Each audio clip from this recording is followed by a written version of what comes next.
Assalamualaikum warahmatullahi taala wabarakatuh dan salam sejahtera. Berita baik buat belia-belia di luar sana. Satu lagi inisiatif daripada Kementerian Belia dan Sukan, iaitulah program Belia Bekerja, sebuah karnival kerjaya secara maya yang diusahakan secara bersama oleh Impact Malaysia dan Talent Corp yang akan berlangsung bermula daripada 18 Mei hinggalah 22 Mei tahun ini. Program Belia Bekerja ini adalah untuk membantu belia-belia yang berdepan dengan kesukaran untuk mendapat penempatan kerjaya, terutamanya dalam tempoh PKPB ini. Antara lain, program ini juga akan memuatkan pengisian yang menarik.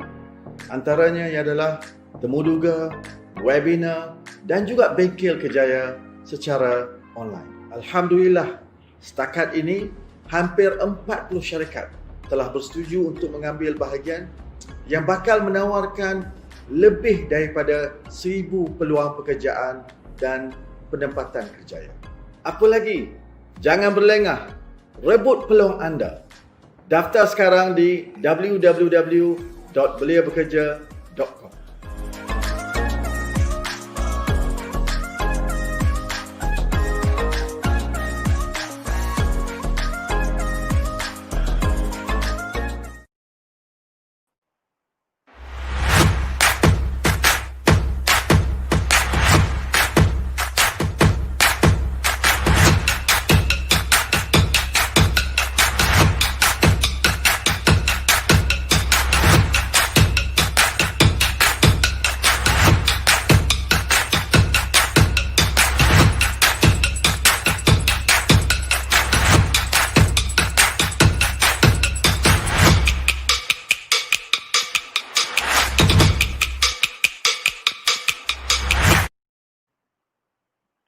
Assalamualaikum dan salam sejahtera. Nama saya Elisa dan saya akan menjadi moderator untuk forum kita pada hari ini yang diberi tajuk Cabaran Graduan Menganggur. Okay, first of all, salah satu masalah dekat Malaysia ni adalah pengangguran dan lebih-lebih lagi di kalangan belia, dan disebabkan pandemik Covid-19 ni keadaan menjadi lebih teruk. Jadi pelbagai usaha daripada pelbagai pihak telah dilaksanakan, termasuk Kementerian Belia Sukan sendiri melalui program-program seperti Belia Bekerja.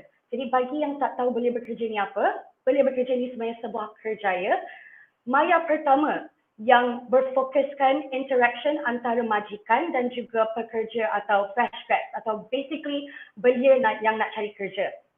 Not to forget, juga program terbaru yang bakal dilancarkan oleh KBS yang diberi nama Skim Perantisan Nasional. Jadi forum kita pada hari ini adalah untuk mengenal pasti sejauh mana sejauh mana masalah pengangguran di kalangan belia dan how ready are they really untuk masuk ke dalam dunia pekerjaan. Jadi kita akan fokus kepada 3 aspek utama. Yang pertama ialah usaha-usaha yang dijalankan oleh pelbagai pihak.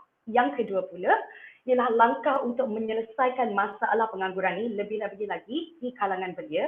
Dan yang ketiga, kita akan bincang atau understand better Skim Perantisan Nasional ini sebenarnya apa.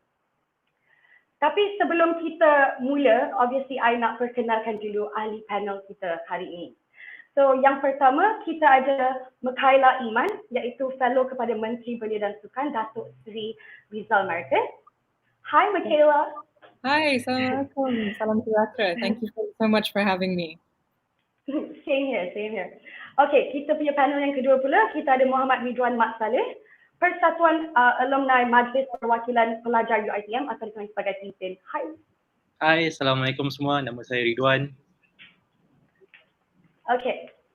Jadi first of all, I want to say thank you about you guys really come here and bincang. But also remember that today is going to be very light and easy. We're just pretty much going to talk about masalah yang dihadapi oleh belia, iaitu pengangguran. Okay. So I also would like to remind penonton-penonton kat luar sana yang tengah tengok ni, kalau rasa ada soalan yang nak tujukan kepada Ridhwan atau Mikaila, be free. Just masukkan atau komen and then kita orang boleh jawab. Sebab 15 minit yang terakhir tu kita akan beri peluang kepada orang-orang kat luar sana untuk tanya soalan dan kita, insyaAllah kita boleh jawab lah. Tidak lupa juga panel kita, jemputan kita yang ketiga, iaitu Tuan Norizan Sharif, Ketua Pegawai Eksekutif NS Corp International LLC. Assalamualaikum Tuan. Waalaikumsalam warahmatullahi wabarakatuh. Okey Tuan sebenarnya nak saya gelarkan Tuan apa? Tuan Norizan atau? Tak ada, panggil Nobisha cukup. Really? Okay, Novisha. So are you good with me just calling you Mikaila? Yeah. Yes, that's fine. Yeah. And then Ridhwan, I'll call you Ridhwan, okay? Yeah. Okay. So my first question, I would like to go with Novisha. Jadi sejauh mana sebenarnya masalah pengangguran dekat Malaysia ni, dan apa pandangan Novisha mengenai situasi yang membelenggu Belia ni? Okay, thank Terutamanya you. fresh grads, especially fresh grads right now. Okay, thank you very much. There are few levels of unemployment if you're talking about youth unemployment. Kita cakap bahasa Malaysia lah supaya ramai orang dapat manfaat ya. Okay, kalau kita bercakap soal pengangguran di Malaysia ada beberapa tahap. There are few levels of unemployment in Malaysia. Yang pertama saya rasa kita bercakap even before pandemic COVID-19, pengangguran di kalangan rakyat keseluruhannya is about 3.4, 3.3, 3.5. It depends what time of the year we're talking about. But dalam keadaan yang begitu pun, youth unemployment is about 13%, 14%. Lebih tinggi daripada kadar pengangguran yang biasa. Itu dalam keadaan biasa. So selepas pandemik, what we call this pandemic COVID-19, apa yang berlaku ialah kadar pengangguran itu meningkat dan sebahagian daripada belia kita di Malaysia diberhentikan pekerjaan. Sebahagian daripada mereka tak dapat mendapat pekerjaan dan ini some of the issues that we are facing at the moment. Itu satu level maknanya peningkatan daripada pre-pandemic to post-pandemic. Okay, this is one. Secondly is that this is what we call this underemployed. Those who get a degree, maknanya katakan for example in food technology, yang bekerja sebagai apa orang panggil photostat, just a photocopy kertas di bookstore and things like that. This is another issue. So when we talk about youth unemployment dekat Malaysia, kita jangan lupa dua-dua ini. Kerana kadang-kadang satu lagi ialah mereka yang buat bisnes but have yet to make it. It takes a while. Mereka yang memulakan bisnes immediately dalam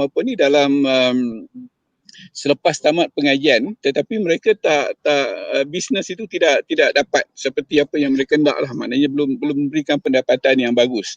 Jadi apabila saya lihat Ministry of Higher Education sebagai contoh, apabila mereka mengadakan survey mengenai kebolehpasaran graduan ini, kadang-kadang orang memang dia buat bisnes, dia tanda okey saya buat bisnes ataupun dia bekerja tetapi is underemployed. So we have to be very careful with the statistic. I believe that kalau kita nak selesaikan isu youth unemployment in Malaysia, I think we have to take a very drastic action and bold, otherwise it wouldn't solve the problem. So we just touch on the surface. Okay. So, Mikaila, what's your experience like, from actually getting job? Because kalau tak silap, I tengok your profile, not that I'm stalking, but yeah, I noticed that after you grad, immediately you jumped into working.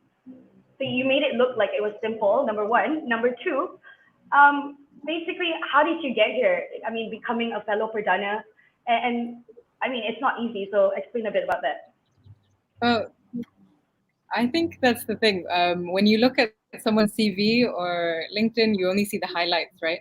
So sebagai fresh grad myself, I actually started looking for work experience while I was in my final year of university. Saya dari University of Otago di New Zealand.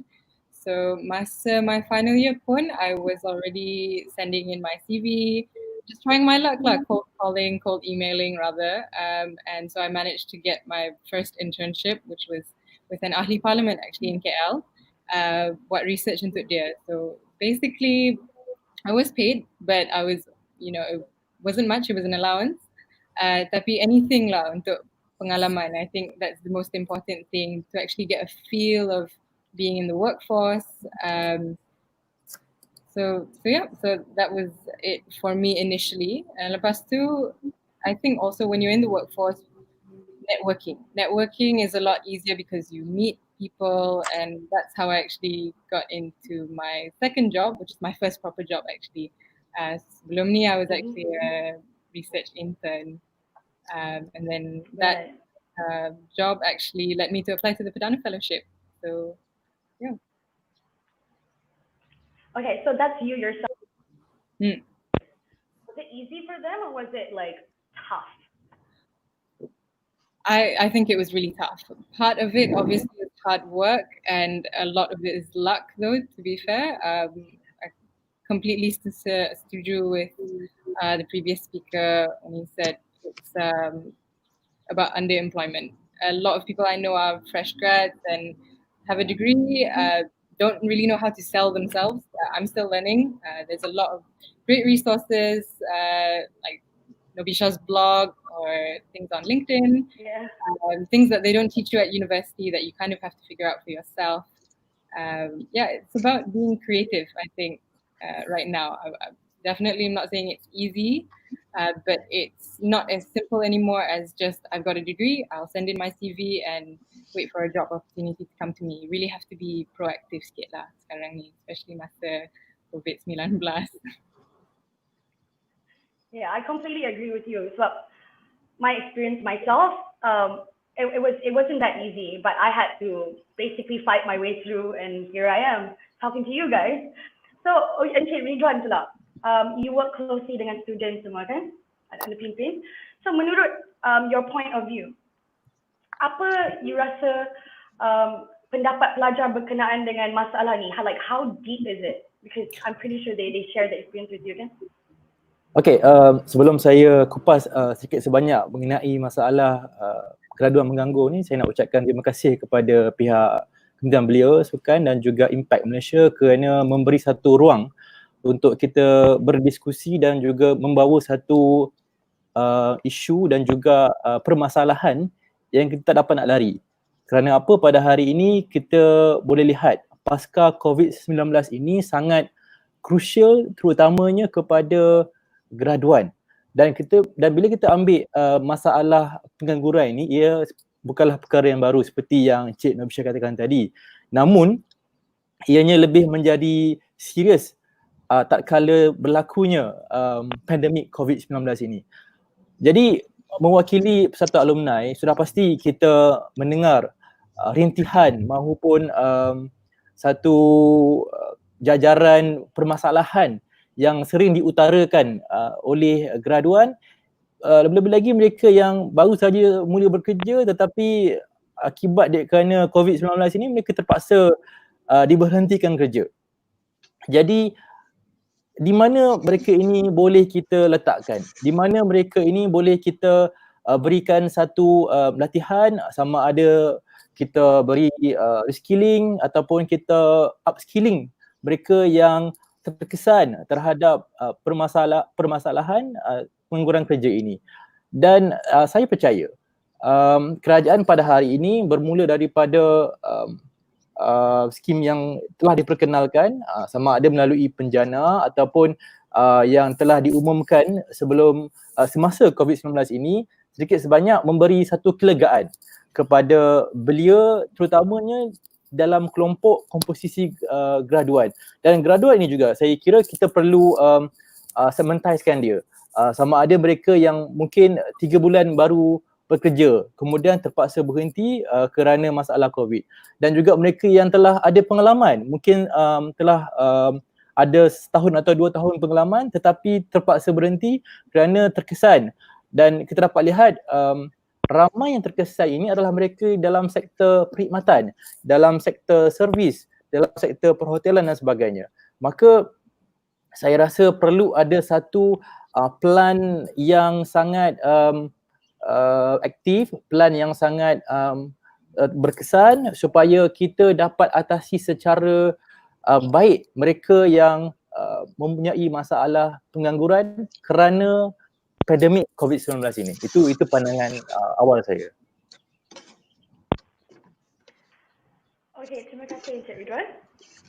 Okay, so I faham where you're coming from, but you as the alumni, you rasa pimpin ni ada langkah-langkah yang you can okay, sorry.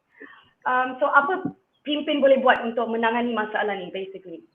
Okay, kita sebagai persatuan alumni sudah pasti kita punya kapasiti itu lebih kepada menyuarakan ataupun memberi pandangan terhadap pihak kerajaan supaya mereka dapat membina satu kerangka yang jelas, tepat dan juga terus sampai kepada sasaran. Bukan setakat membuat dasar dan polisi yang mungkin sedap didengar tetapi tidak sampai kepada pihak ataupun mereka yang terkesan akibat daripada masalah ini. Jadi sebagai persatuan yang memang sememangnya berada di universiti, kita dapat lihat antara masalah utama pengangguran ini berlaku adalah kerana kekurangan skill. Seperti Mikaila tadi, dia memang telah ada satu networking masa belajar, kemudian bila habis belajar terus melebarkan networkingnya. Ini adalah satu cabaran yang perlu diatasi oleh mahasiswa itu sendiri. Maksudnya, selain daripada membina jaringan, mereka perlu ada juga skill seperti berdaya tahan, skill komunikasi, mempunyai satu daya keusahawanan, mempunyai satu tahap kreativiti dan inovasi yang memungkinkan mereka supaya dapat menghadapi apa jua cabaran yang mendatang. Dan kita juga sebagai persatuan nak pastikan supaya mereka yang terkesan ini ada pelbagai saluran, sama ada melalui kerajaan, melalui JLC maupun pihak swasta. Mereka ini semua perlu berganding bahu supaya kita dapat mengurangkan sekurang-kurangnya mereka di kalangan graduat ini yang terpaksa berhenti kerja kerana pandemik yang sedang berlaku ini. Okay, Mikaila pula. Penjana membantu dengan beri inisiatif RM600, to the majikan, and then the majikan will have to hire Belia and all that. Do you think it will really help? That's a tough question. I think it's really aimed at different sectors. Things that Punjab doesn't cover, I think will be covered by schemes such as what we're going to talk about it nanti, but you did bring it up, Skim Perantisan Nasional. I think kita kena ingat, one scheme cannot solve everything. Before we had Penjana, we had Prihatin. It does take research and time to come up with the next thing, but I genuinely think when it comes to majikan, kadang-kadang we have to look at the industry. Currently, I work in the legal industry, and RM600 might benefit certain industries, but you have to also look at the exposure.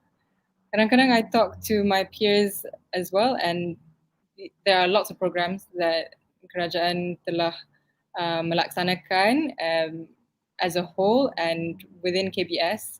This is my first day, but I've already learned so much. Such a huge credit to the team. But it's about engagement as well, letting people know that these programs exist, and it's not just about getting it to the youth. It is also about engaging majikan-majikan, as Ridhwan said, obviously GLCs, but also in the private sector, because GLCs are lagi exposed to the government. So with smaller businesses especially, it's about engaging them directly, I think. Okay, Nubisha pula. Sebagai seorang majikan, would you hire Belia? Sebab ada orang berpendapat yang macam masalah dia sebenarnya bukan Belia sendiri, but it's actually kekurangan job opportunities kat luar sana. Because it's impossible really for me per se, kalau I baru graduate and then I belajar penat-penat, I have the skills and everything. And then it's very sad for me to go and then for my interview and then orang tanya macam, oh, tak ada experience. But I know I can do it. So what would you say about that? Okay, let me answer your question by sharing some of my life story. We heard Mikaila stories just now. I think, I think she's different in the sense that while she's working, while she's studying, she has a job in mind, rather than belajar tak tahu apa nak buat kan. And then she's a very, the way I look at it is that she knows what her career goals and what she want in life. I think this is very important. So, dalam kes saya sebagai contoh yang kita bercerita semua ini sebenarnya bukan benda baru actually. I graduated from University of North Carolina at Charlotte in US in 1987. Yeah, I'm not sure. Maybe some of you haven't born yet. That was in 1987. When I came back to Malaysia, I couldn't get a good job. I was under unemployed. Saya kerja dekat stesen minyak. Saya kerja dengan masa tu gaji berapa ratus saya tak ingat. I have 4 kids at that time. No, 2 kids at that time. I was married at that time. So life was very tough, There's nothing special about what going on right now. But then again, my first real job, as Mikaila put it just now, is that I got a job as a management trainee dekat one of microcredit financing dekat Malaysia. And being a young blood at that time, I remember the chairman of the agency when I gave a suggestion to him on how to improve a working condition. His immediate response was, kalau tak suka berhentilah, kan? And next day, I submitted the resignation letter. So, so if you want to tell your story, I have my own story also. You see, the thing is this. Yeah, the thing is this. This is what I'm trying to say. Okay, ini belum cerita lagi saya tumbuk meja depan menteri kan. That put it this way. This is a part and parcel of growing. Of being what you call this? Very idealistic person kan. Maknanya you ada ideal sebagai anak muda kan. What I'm trying to say to answer your question is that it takes, yes, first we're talking about employment opportunity, yes, itu satu hal. Another issue that we should look at is that's why I'm kind of a bit when I listened to Mikaila shared her story just now, that you yourself, you like it or you don't like it, whether kerja banyak ke kerja tak banyak ke, it is you actually. As an employer, I interviewed, I don't know, hundreds, thousands of candidates, Some of them, the moment they buka mulut, you know that you're not interested in the person. It doesn't take 1 minute, it's just 30 seconds and you know that I'm not interested, The reason why I spend time 15 minutes, 20 minutes with a person is because nak jaga air muka dia saja, itu saja. That's the thing, So sebab itu saya katakan, kalau kita tak ada pengalaman, kalau kita tak ada experience in whatever we are doing, what we should be doing, go and get the experience, And you like it or you don't like it, there are things that you can change in life, there are things that you cannot change. Satu benda yang kita tak boleh ubah, saya percaya program ni untuk anak muda, perkara yang kita tak boleh ubah ialah situasi sekarang tak boleh kita nak ubah. It is there, You like it or you don't like it. Post pandemic, kalau dekat US, I'm in Minneapolis right now, in Minnesota. 45 millions of Americans lost their jobs, And so what are you going to do about it? Are you going to blame the president? Are you going to blame the governor? Are you going to blame COVID-19? Whom are you going to blame? Fine. I think itu benda itu akan ada. Tetapi the most important thing is that you yourself have to make sure that you are marketable. The way how you present yourself. Okay, I give very simple example. Since we are talking about young people over here, just give me 1 or 2 minutes. Kita masuk ke LinkedIn cukup. How people write your headlines? Unemployed and looking for a job. You fail. Dari segi, if you're talking about marketing yourself, you are not marketing yourself. You are begging for a job. That's not how you market yourself. So jadi sebab itu saya katakan tadi, there's just a lot need to be done. And you asked a question tadi kepada Cik Ridhwan, if I'm not mistaken, on what are you doing? For me, selepas I get about 28, 30 years of experience, so I'll launch these online courses, interpersonal and human relation, persuasive communication, conflict communications. The reason kenapa saya launch these courses, because I want to give them experience, I want to give them knowledge. I want to give them something yang kalau you put in your resume and you possess these skills, bila you jumpa employer, that's something that would like to talk to you. Hey, what have you learned about interpersonal and human relations? How do you solve conflict whenever you have conflicts at work? These are the kind of things that our young people should work on. I think bagi saya, I mean, it's okay. Kalau kita nak cakap at the policy level, we can talk about faults of majikan, we can talk about racism, we can talk about few. These are valid issues. But I think what we should be looking at the same time is that melengkapkan ataupun to equip our fresh graduates with certain skills so that they are more competitive when they go to, search for jobs. I understand.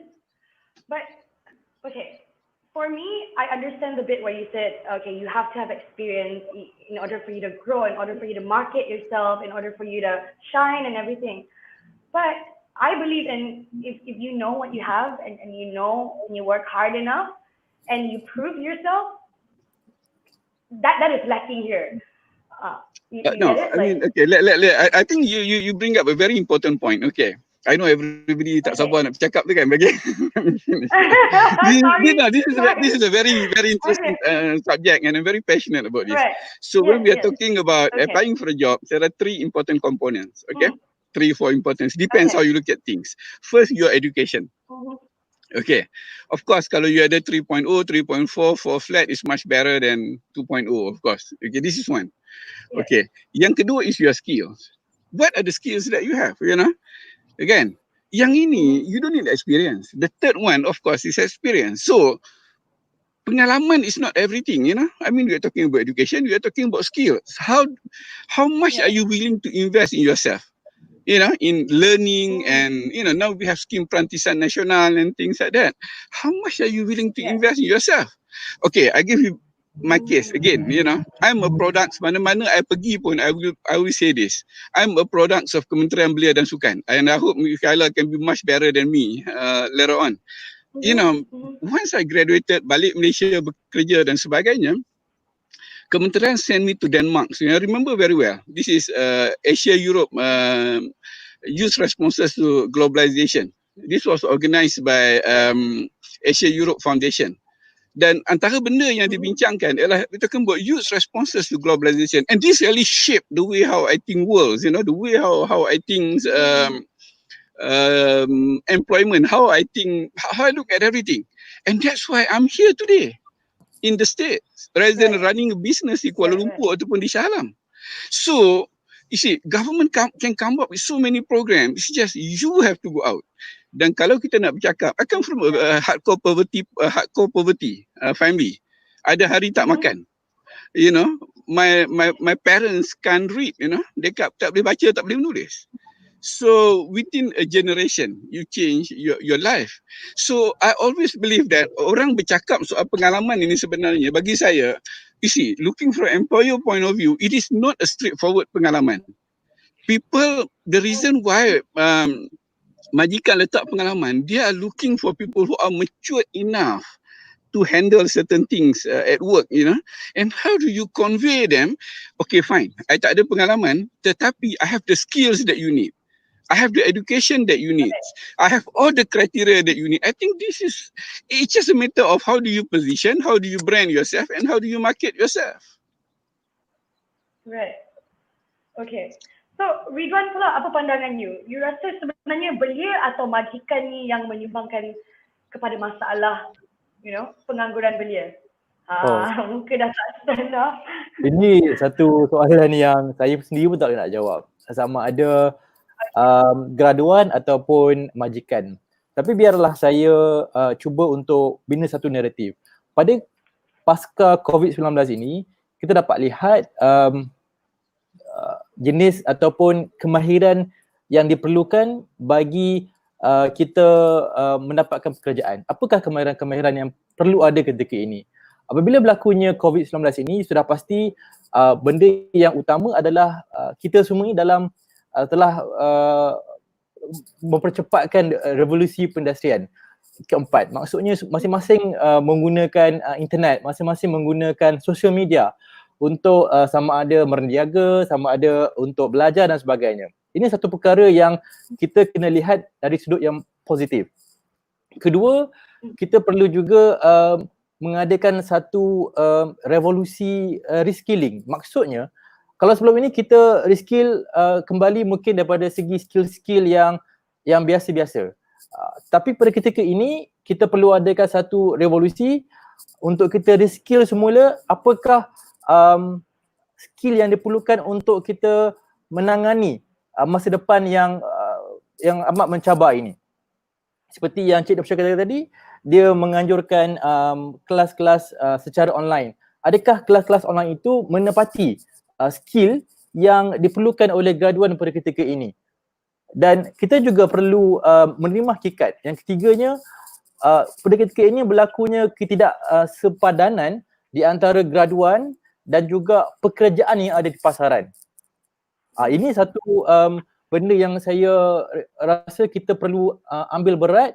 Bila tidak sepadan ini, maksudnya akan makin bertambah, melimpah ruahlah graduan yang tidak ada pekerjaan. Kerana apa? Skill itu tidak sepadan dengan peluang pekerjaan yang ada. Ini saya kira perlu ada satu pemerhatian ataupun satu kajian yang menyeluruh apakah jenis bentuk skill yang diperlukan. Dan saya mungkin boleh nampak pada ketika ini skill keusahawanan itu ataupun daya keusahawanan itu, seperti kita berdaya tahan, kita ini boleh memasarkan perkara, we have marketing skill, kita boleh negotiate untuk mempengaruhi orang. Itu semua adalah yang paling utama ketika ini. Kerana apa? Sekarang ini adalah proses kita untuk belajar cara untuk memasarkan sama ada diri kita, kebolehan kita, dan juga kalau kita dalam sebagai usahawan, kita perlu pandai memasarkan produk kita. Kita perlu pandai menjual apa yang kita boleh tawarkan kepada orang. Tanpa hanya orang kata apa, mengharapkan sepenuhnya kepada skim-skim ataupun apa jua produk-produk yang ditawarkan oleh kerajaan. Itu pandangan saya. Antara graduan dan majikan masing-masing ada peranan masing-masing. Itu dia. Okay, I faham. So you lebih kurang sama macam Nobisha lah. You believe in like if you know how to market yourself and you know what you want, kalau you pergi pursue it properly, you'll get out there. Betul tak? Betul. Okay, okay. So okay, Mikaila, I got a really interesting question for you. Okay, so bayangkan you're a majikan, okay, yang mana you nak ambil belia sebagai, you nak ambil pekerja, okay. So imagine orang A, orang B, both same pay, but A is a fresh grad, B is orang yang baru dikena buang kerja but experience, okay. But because he's desperate, he would take the same pay. So which one would you actually hire? Yeah. So I've actually had something like that happen to me quite recently. So this is my own experience, of course. I did a degree in politics and Spanish. So I don't have a legal background. And it was MCO. My internship had finished because all the offices tutup. This was during the first phase of PKP. So I dah duduk rumah sebulan lebih. So I only graduated in December. I was really trying to figure out, okay, all right, I had my internship. Where do I want, the arah career to go? Right. So by chance, I saw an ad on Facebook by a Facebook friend. We're not close, but she eventually became my colleague, and I saw an ad for a legal researcher. And so I thought to myself, okay, I have no legal background, but I can research. And nothing to lose. This is the time to be humble. I would take anything. Yeah. And it was a couple of hours masa weekend. You get a couple of ringgit an hour. I said, it's fine, pengalaman kan. Betul. And so I hantar my CV to the contact provided, and I immediately got a interview the next day. And I was upfront. I don't have any legal experience, but I do have research experience, and I'm very willing to learn. Right. That is my initiative, but it also involved my employer taking a chance on me, and also it to me shows the power of using a social network like Facebook. Tak sekadar main game, tengok, stalk your friends, Right. kan? So, and I've been working there for the last 3 months. I've been fortunate enough to be given a sabbatical to become a fellow to Datuk Sri Ridhwan Mat Salleh. Wow. Yeah, so alhamdulillah, everything has been working out very well, Yeah. from absolutely not knowing what to do with my life. Should I just go back to university sebab stress? Yeah, because it's confusing sometimes, right? Exactly. So Yeah. maybe my issue is, the stress is sometimes like, oh, maybe I'll go do a master's. Maybe that will solve my I issue. understand. It won't. I Yeah. would face the same issue in 1 year. So I completely agree dengan Encik Nobisha. It is initiative and marketing yourself, obviously professionalism kat LinkedIn. Don't just hantar your CV, one-liner. Take the time and effort, research the place. But also, I harap lah majikan would take more chances on people like me. True. Malaysian youth are resourceful, as shown by the gig economy. Just a subtle plug for KBS's new program, My Gig, digital freelancer and service that they're doing in conjunction with MDEC. It's just been launched, I think, about 2 weeks ago. We're resourceful. We're willing to work hard. If you give us the opportunity, sometimes it's not in our nature to try and brag about ourselves, but hopefully my story encourages people to put themselves out there, and also majikan take a bit of a chance on us. So basically majikan kena bagi peluang, dan juga orang-orang yang nak apply kerja ni semua kena tahu apa yang dia nak, work hard, be passionate, and basically headstrong. Kalau nak tu, apa benda yang datang in between, redah je. As long as you know you want it, no matter how far or how long, kita akan sampai juga kat situ, correct? InsyaAllah. Ada siapa-siapa nak bagi komen ke before I jump into the other question? No, okay, let me add on this. Okay, it's very, sure. very, very interesting, some of the things that Mikaila and Ridhwan mentioned just now. No, actually, I don't like the way how you frame the questions, salah siapa? Is it salah majikan or salah salah calon? Actually, tak ada salah siapa-siapa pun, actually. It is a matter of, when we apply for a job, keep in mind, perkara yang penting, it is not, majikan is not looking for the best candidates. Apa yang majikan lihat ialah sama ada that candidates fit dengan dia atau tidak. Whether dia ni kalau kita bawa masuk dalam organisasi kita, will he be able to contribute, dia boleh fit dengan culture kita, dengan staff kita dan sebagainya. So, I always mention that avoid negative self-talks, elakkan perkara-perkara maksudnya merasakan bahawa kita, oh sorry lah, I tak pandai lah, I tak erti lah, I tak itulah, oh majikan salah. It is not about you salah, oh majikan salah. It's a matter of whether you fit, both parties, both parties, sama ada kita fit ataupun tidak. I think that's what we should be looking at. And believe me, sometimes you apply kerja, you tak dapat kerja, has nothing to do with you. I mean, I give you very simple example. Kadang-kadang majikan, dia dah buat keputusan, dia nak ambil orang. Tiba-tiba besok dia tukar decision. Oh sorry lah, we decided not to take people. This is normal. So what I'm trying to say now is that be very positive during job search. Avoid negative self-talk. Don't blame yourself. Don't blame anyone. Always look at for the solution. And I agree with what Mikaila mentioned and Ridhwan mentioned earlier. The most important thing is that take your time, and this is a marketing punya, when you're talking about job search is a marketing punya initiative. You are marketing your skills, you are marketing your education, you are marketing so many things, and you kena ada minda pemasaran. Nah, ini yang saya tuliskan dalam saya punya blog hari itu, kita kena ada minda pemasaran, It is not about minda peminta sedekah. I'm sorry to say this, I mean, begging people, crying. Pernah jumpa orang menangis dalam interview. You may not believe it. you know. So yang kita harus bina sekarang ialah kita faham this is a situation. Government have done their part. Calon dah being trained. Majikan doing their best to expand dia punya business, dia punya organisation. So how do we get everybody together? And I'm looking forward to Skim Perantisan Nasional. As I mentioned earlier, you know, I'm a product of Kementerian Belia dan Sukan. I mentioned about I was sent to Denmark, but I have to mention also I was sent 2 times to the United Nations under Kementerian Belia dan Sukan to participate in some of the conferences in the United Nations. So ini semua kerajaan can do, you know. I mean kerajaan boleh buat, kerajaan boleh allocate, you know. But again, program kerajaan, majikan dan juga apa nama ni calon itu sendiri. And please don't say this is salah siapa. This is not about salah siapa. It's about how do we bring everybody together and solve the problems. In the middle lah. Okay, so since Nurisha tadi mention pasal Skim Perantisan Nasional, Mikaila, this is for you. Will you explain dengan lebih jelas tak? What is it exactly?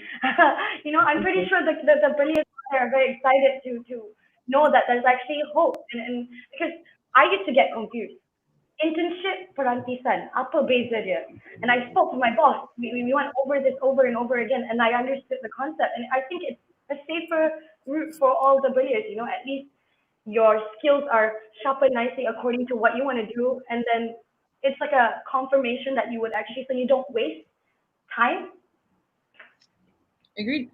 So I've actually just been briefed on this today, and it hasn't been officially launched yet. So this is like a, you know, preview into it. So Skim Perantisan Nasional is part of KBS's 4 pillars untuk membantu belia. So this one is untuk peluang pekerjaan. So the other 3 pillars are penciptaan pekerjaan, peluang latihan dan dana dan kemudahan. So the thing about Skim Perantisan Nasional is that it is a place and train scheme. So when you are accepted, you are already guaranteed your spot, a proper job. But to get to that stage, you have to go through the training dulu.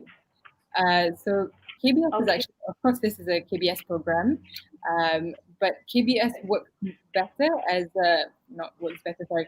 works as a facilitator in this. So they're partnered with Invest KL and HRDF. So they're the ones who actually are the training providers. So they're the ones in industry connections. Invest KL works very closely with MNCs.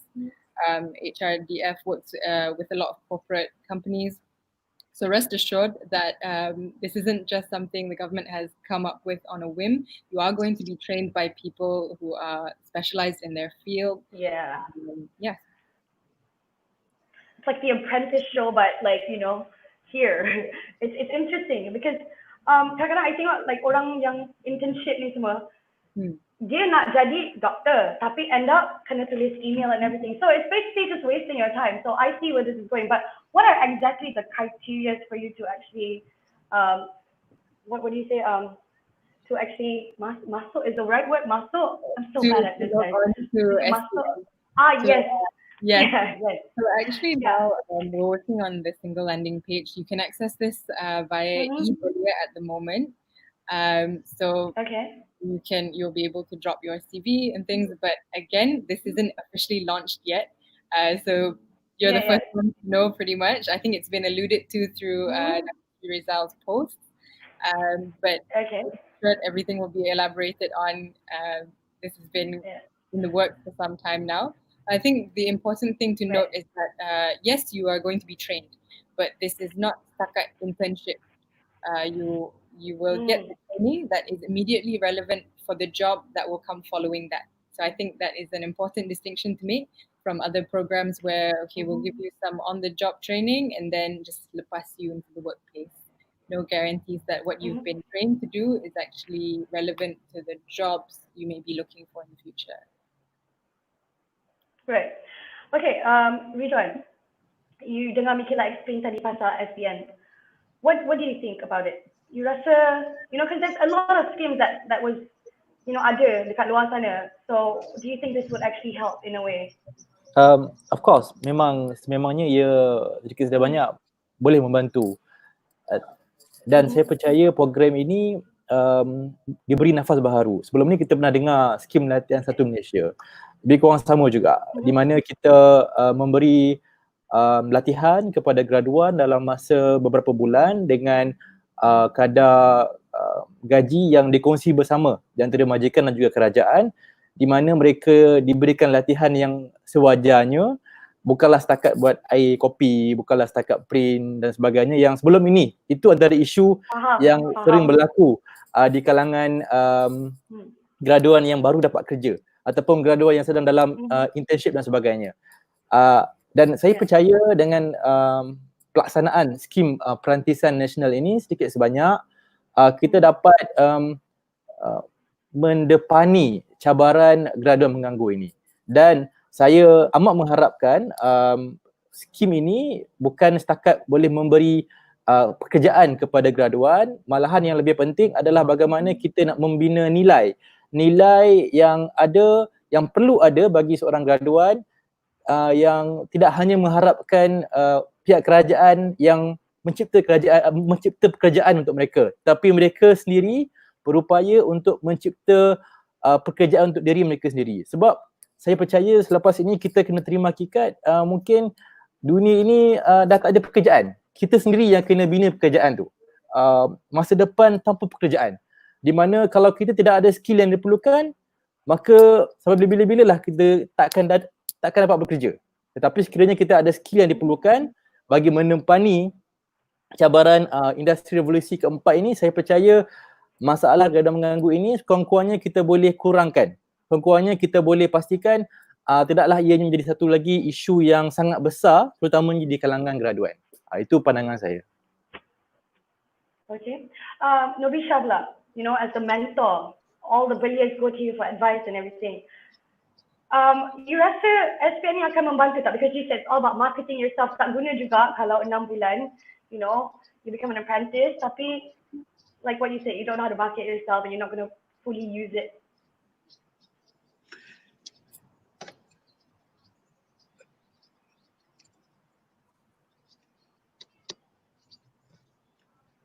Now, okay, so kalau kita tengok kepada apa, again, I first we have to, I don't have access to the document. I have yet to, as Mikaila put it, has not been launched yet.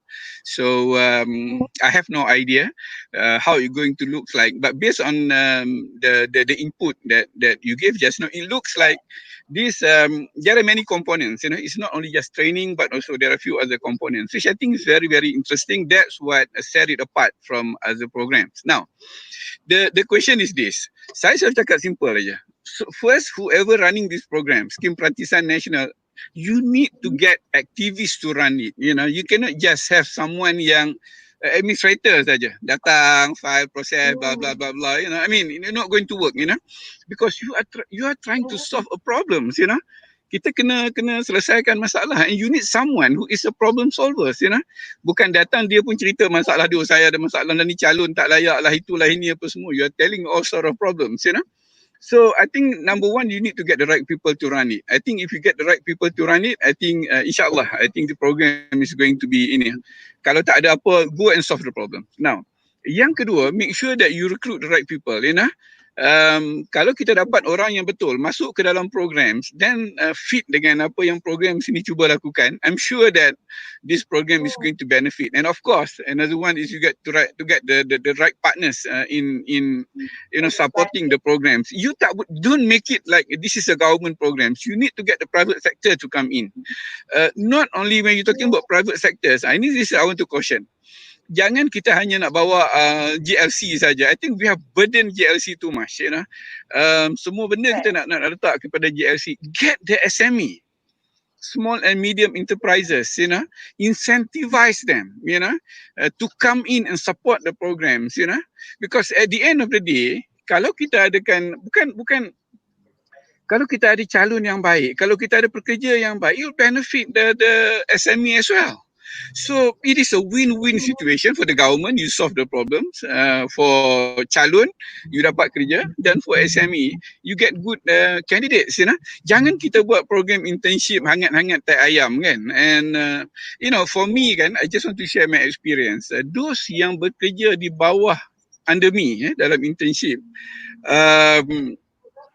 I rasa masa when I was in Traju and as well in Scan, dan before that in Mind, I think 80-90% I serapkan masuk sebagai full-time staff.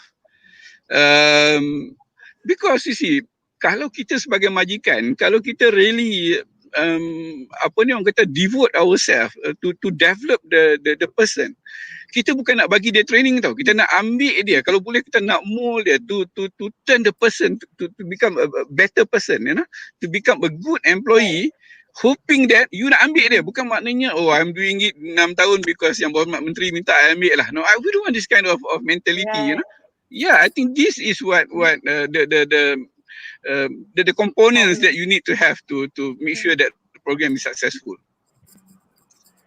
Yeah. Okay, thank you, Norisha. That was very very intense, but it's good.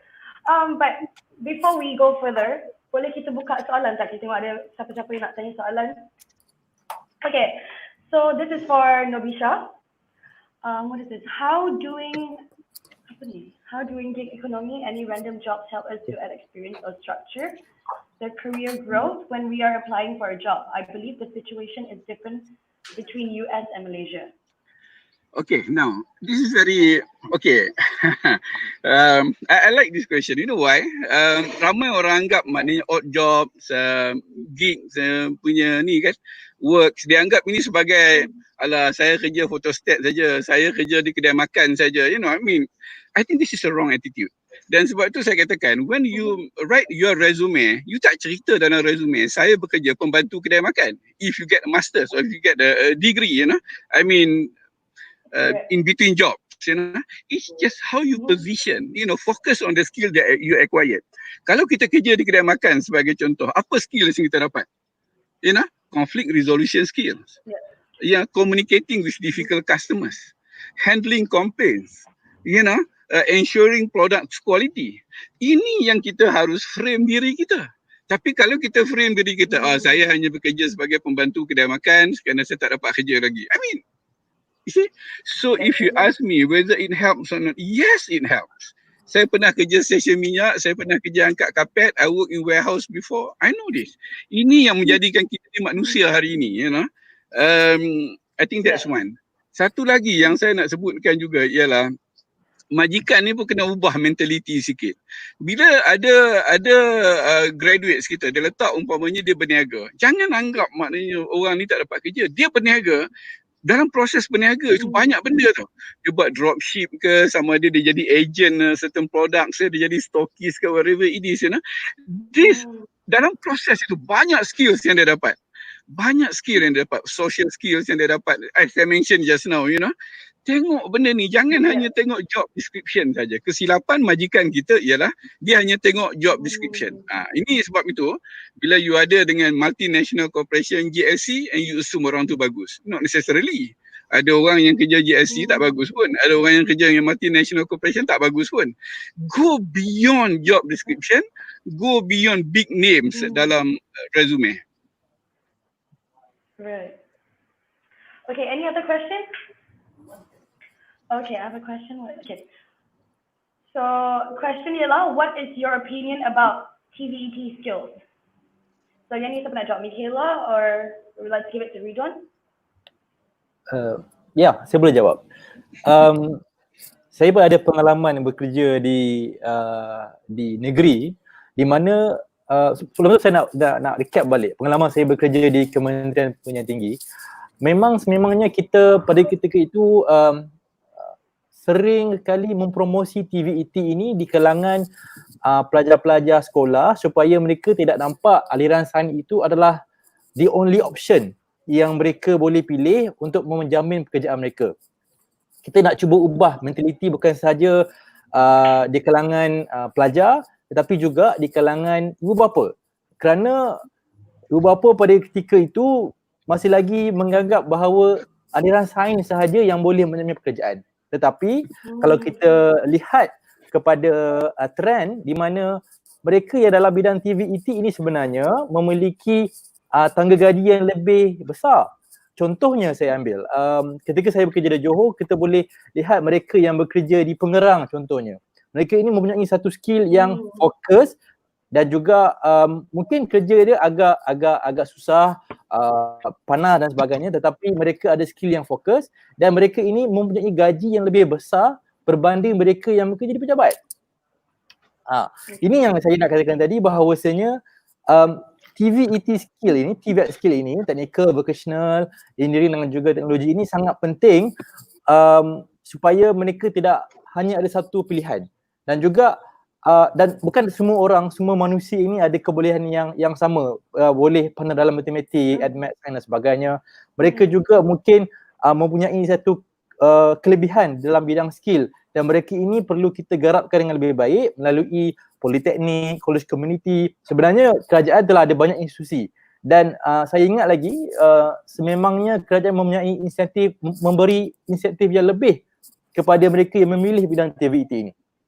Memberi pinjaman melalui PTPK,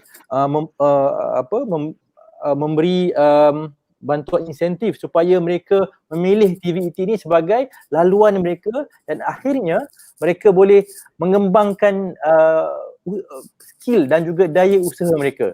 Dan ini sebenarnya satu benda yang perlu kita ubah.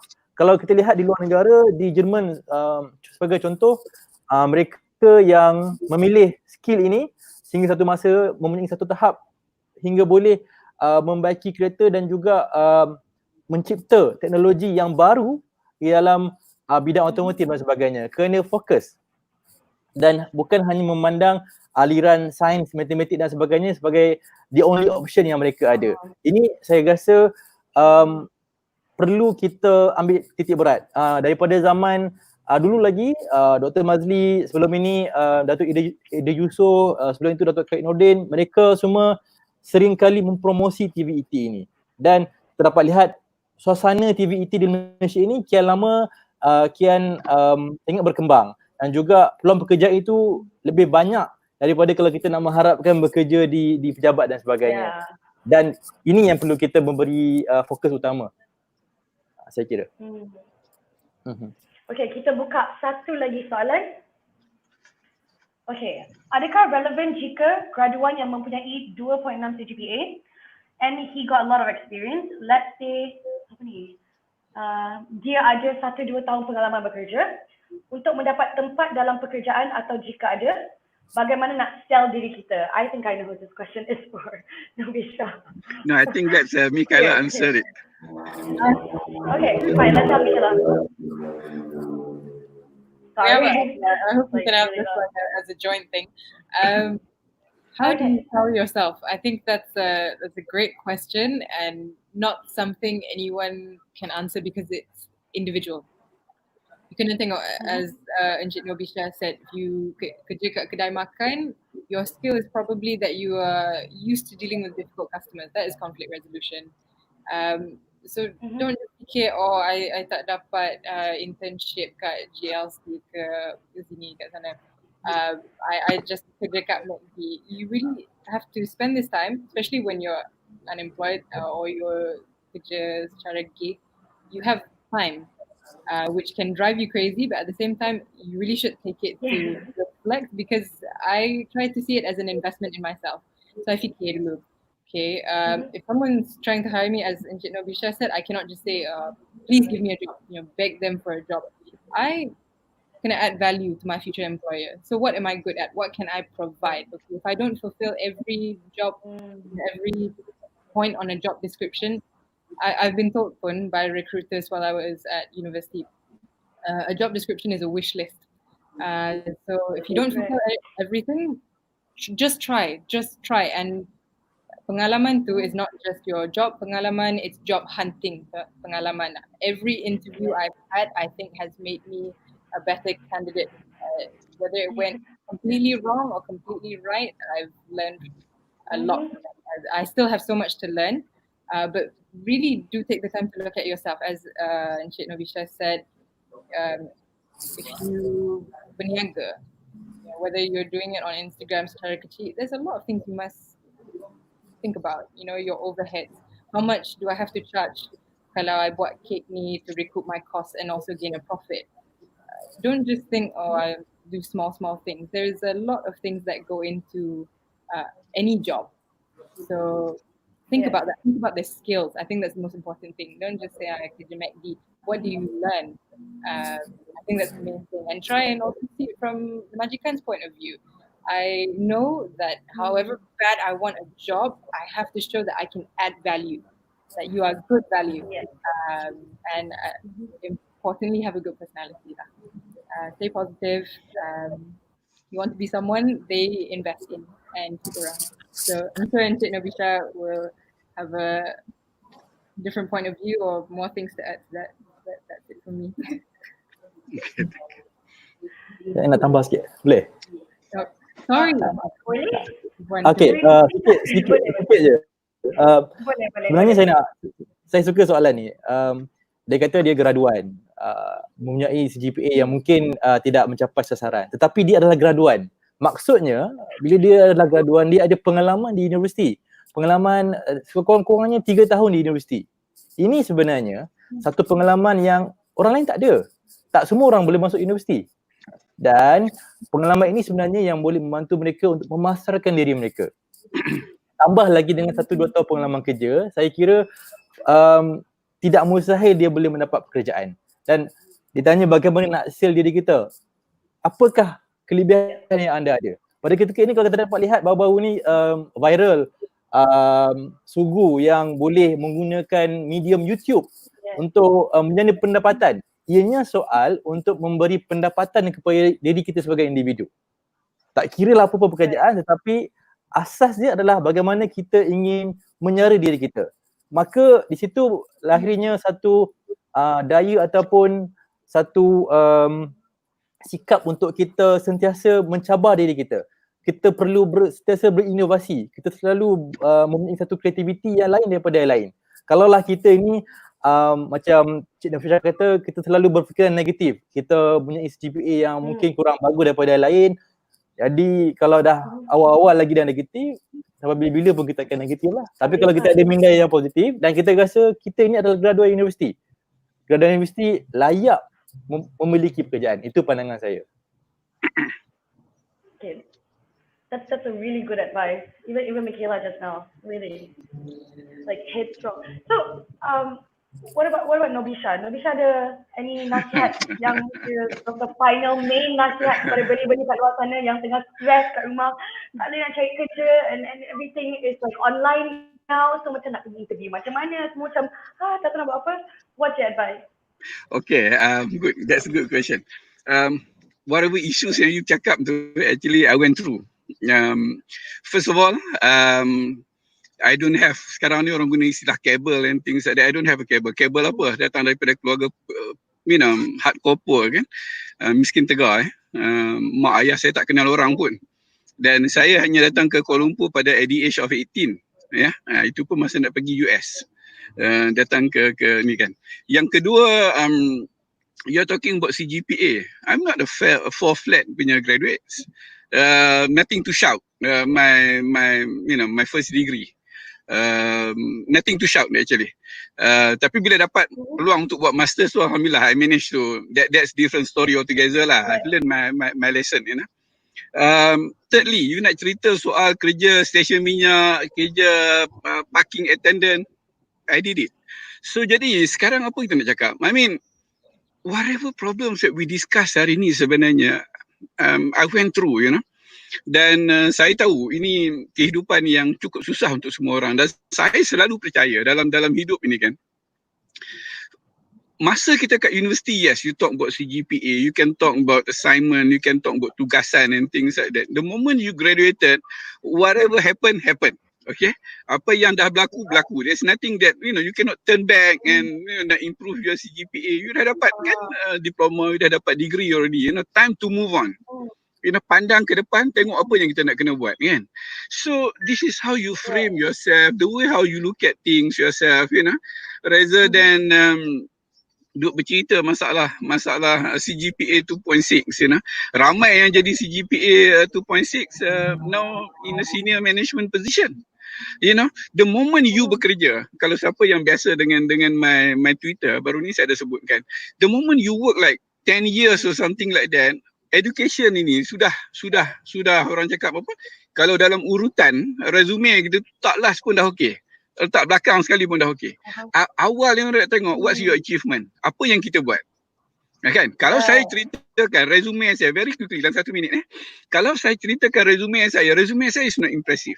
Tapi kalau saya katakan I started Yayasan Peneraju Pendidikan Bumiputera, I raised 150 million launching grant. I think people will be more impressed with that rather than talking about my CGPA. So jadi you see, the moment you step out of university, whatever CGPA yang you dapatlah. Position yourself, move forward, talk about your achievement, talk about your contribution. I think that's what people want to hear. Right. That's great. I wish I met you like 7 years ago. Then maybe, you know, I wouldn't be like this. Anyway, Mikaila dengan Ridhwan, ada nak tambah apa-apa lagi tak yang selain apa yang Norisha dah cakap tadi? Just to reiterate about SPN, you can already log on to the Belia website. SPN hasn't been launched yet, but will be included on that soon. Keep up to date with KBS on Facebook, Instagram, we're everywhere. We really are trying to launch a lot of initiatives that to help the Belia, and I'll be there for the next 3 to 6 months. So hopefully we can help you, myself and the other fellow, help you to get to know not just KBS but the other ministries as well. And do check out, if you're in the gig economy or thinking about it, do check out my gig, the digital freelance one, and the apps one. It's in collaboration with MDEC, easily found everywhere. Just have a Google. Thanks. Okay. Ridhwan, nak tambah apa lagi? Saya nak tambah Mikaila tadi. Saya harapkan juga agar Skim Perantisan Nasional ini dapat disebar luas di semua peringkat, baik di luar bandar maupun di bandar. Dan ianya perlu pergi menjurus kepada semua negeri, bukan setakat di peringkat Kuala Lumpur, Selangor sahaja. Kerana masalah ini adalah masalah negara, masalah nasional. Itu yang pertama. Kedua, saya juga mengharapkan agar, seperti saya katakan tadi, satu revolusi reskilling ini perlu dinilai, perlu diperhatikan dan diberi perhatian khusus supaya skill yang menjurus kepada pekerjaan masa ini dapat diberi, dapat dilatih terutamanya kepada graduan, dan ianya perlu bermula di universiti dan juga di pusat pendidikan tinggi. Dan yang ketiga, saya juga harapkan agar skim yang kerajaan adakan ini perlulah merentasi setiap kementerian. Maksudnya setiap kementerian, setiap agensi itu mempunyai inisiatif untuk memastikan semua rakyat Malaysia yang terkesan dapat diberi peluang mengikuti program ini. Dan saya ucapkan terima kasih kepada kerajaan kerana sentiasa peka terhadap masalah yang terbelenggu ini, dan kita harap kita semua dapat keluar daripada pasca COVID-19 ini dengan baik, dan juga negara kita dapat berjalan dengan sempurna seperti sedia kala. Itu harapan saya. Terima kasih. Betul tu. So I would like to say thank you to all of you sebab sudi untuk duduk bersama dan bincang semua. And hopefully our discussion today boleh sedikit sebanyak membuka minda Belia kat luar sana about how, you know, not to stress so much, just focus on your goal, be positive, no negative self-talk, and focus and basically learn how to market yourself, and whatever happened, uni or sekolah, whatever, put it behind, move forward, correct? Yep. Okay. So thank you so much. I guess we're gonna sign off now. Thank you, bye. Terima kasih. Bye-bye. Thank you. Bye-bye. Thank you.